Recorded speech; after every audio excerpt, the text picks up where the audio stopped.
The Melting Message, analysis of the DemocracyICED sculpture on the National Mall.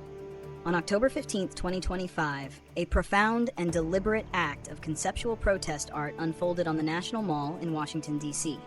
Conceptual artists Nora Ligorano and Marshall Reese, known as Ligorano Reese, unveiled a massive 3,000-pound ice sculpture spelling out the word democracy.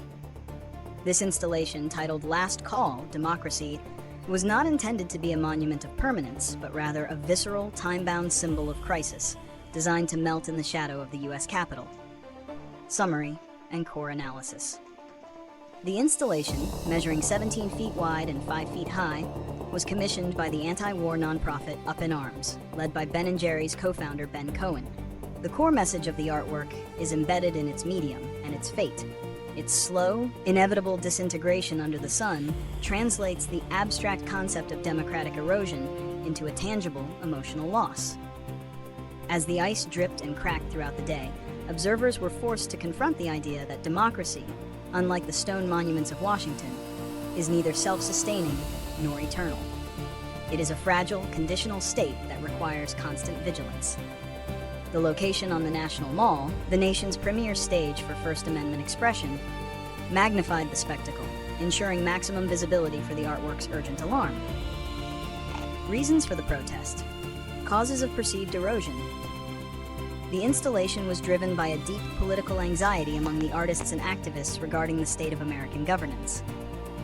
Ligorano Reese's work is part of their Melted Away series, which previously tackled concepts like truth and the future, demonstrating a consistent concern with cultural and political deterioration. The specific reasons cited by the organizers for the Last Call warning include expansion of executive power, concerns that the checks and balances inherent to the democratic system have been weakened, leading to an overreach by the executive branch, attacks on foundational rights, pointed concerns over erosion of fundamental rights, particularly freedom of speech and assembly, and the undermining of judicial processes. Militarization and authoritarianism. The belief that rising political extremism and the increased use of military-like force against the civilian population signal a dangerous shift toward authoritarianism. Institutional decay. A perceived weakening of democratic institutions, including partisan efforts to undermine voting rights and the increasing polarization that stifles productive legislative function. For these activists, the melting ice was not just a metaphor. It was a real-time manifestation of a political clock running out, compelling citizens to acknowledge that this process of decay is visible, observable, and accelerating. Consequences and predictions. The immediate consequence of DemocracyICED was a successful media spectacle, generating nationwide conversation and drawing dozens of witnesses to watch the sculpture's collapse. It effectively used visual drama to amplify a political message that might otherwise be relegated to policy debates. The performance served as a powerful mobilization tool, providing a symbolic centerpiece for larger pro-democracy advocacy efforts.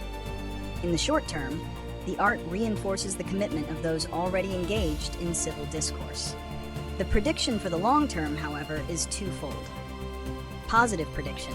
The artwork remains a potent piece of documentation, a memento mori, that will be repeatedly referenced, reminding people that the warning was issued publicly and viscerally.